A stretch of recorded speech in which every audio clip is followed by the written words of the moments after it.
we have a polynomial, happens to be degree 3, and we're going to write it as a product of linear factors. So something that's linear is x to the first power. So ultimately we're going to have x minus a number multiplied by x minus a number multiplied by x minus a number, and that will get us to degree 3. One of the things that we already know is that negative 3 is a 0 of the polynomial.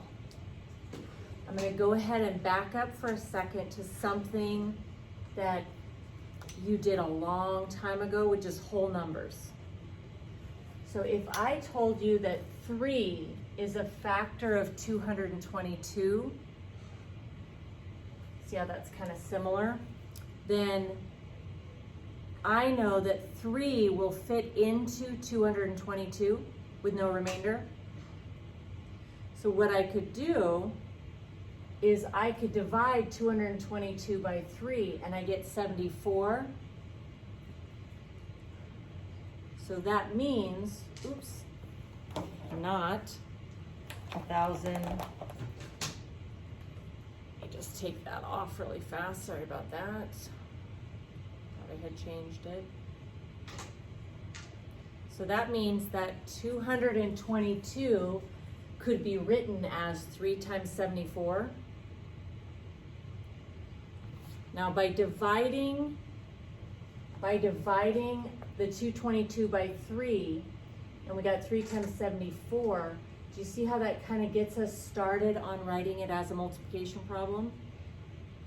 And then what's left over, the 74, I'm going to have to keep breaking down.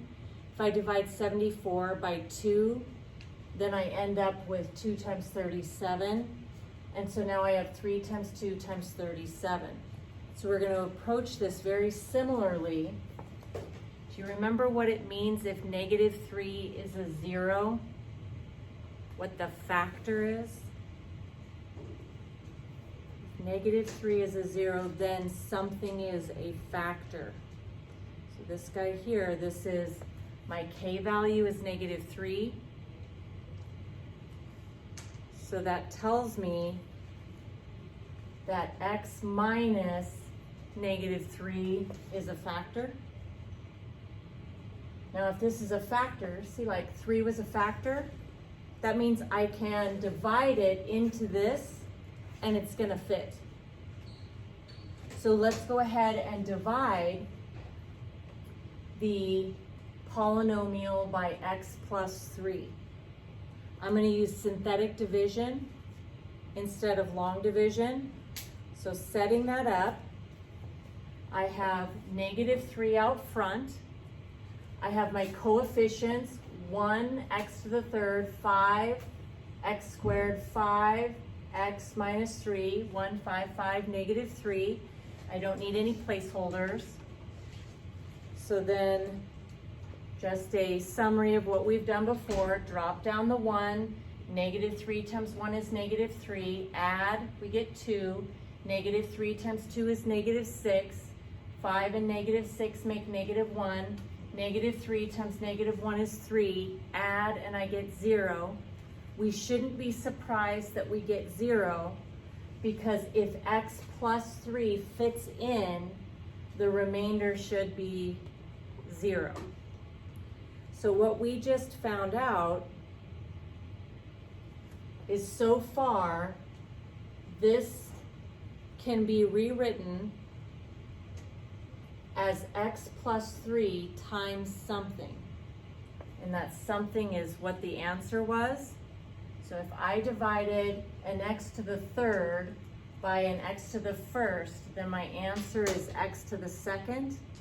So this answer is 1x to the second plus 2x minus 1, remainder 0. Now, I don't really need to put the remainder over what I divided by, since the remainder is 0. So x plus 3 fit into x to the third plus 5x squared plus 5x minus 3, x squared plus 2x minus 1 times.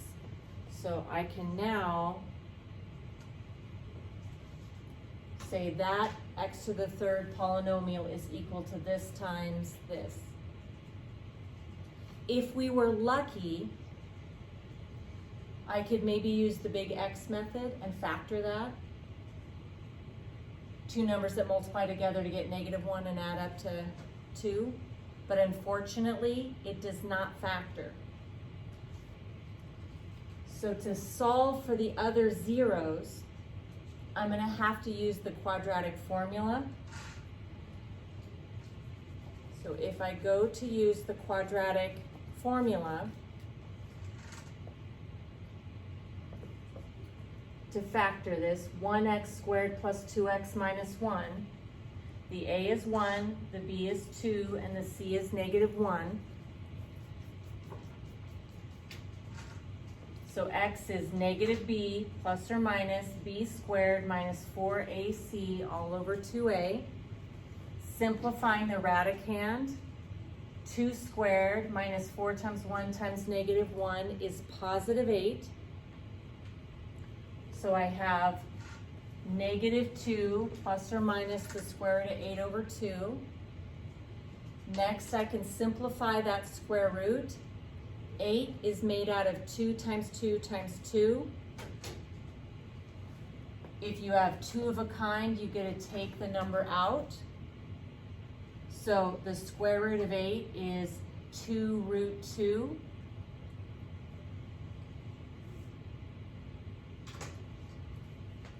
So I have -2 plus or minus 2 root 2. But in the numerator, before and after the plus or minus, these are both even, so I can factor a 2 out front. If I take a 2 out of this, I'm going to have -1. And I take a 2 out of this, I'm going to have the square root of 2. Okay, so just verifying here, 2 times -1 is -2. 2 times square root of 2 is 2 root 2. Now that I have factored the numerator, turn that into a multiplication problem, I can cancel the 2's, and what I have left is -1 plus or minus the square root of 2. Now if you grabbed your calculator and you found -1 plus root 2, decimal version, and -1 minus root 2, the decimal version, these are your x-intercepts. So I want to use these zeros to factor the polynomial. So x minus a 0 is a factor, and we already said x minus -3 to get x plus 3. But this quadratic right there could be written as x minus -1 plus root 2 and x minus -1 minus root 2. It wouldn't factor, so I had to use the quadratic. And notice I have x squared plus 2x minus 1 is x minus -1 plus root 2 and x minus -1 minus root 2. Make sure you put that in parentheses. Now if you put this as your final answer, it's fine. If you want, you can distribute this negative through. So negative is plus, so I could have +1, and negative positive, so I could have minus root 2, and then minus, so I could make that +1, and minus, make that plus root 2. So either of those is fine. Just putting in your back pocket for later. There's a theorem that says if you have a polynomial of degree 5, something that's x to the 5th power, then you could do x minus a number times x minus a number times x minus a number times x minus a number times x minus a number. There will be 5 linear pieces that multiply together to get to an x to the 5th. This one was an x to the 3rd, so notice I have 3 separate linear pieces that multiply together to get back to the x to the 3rd.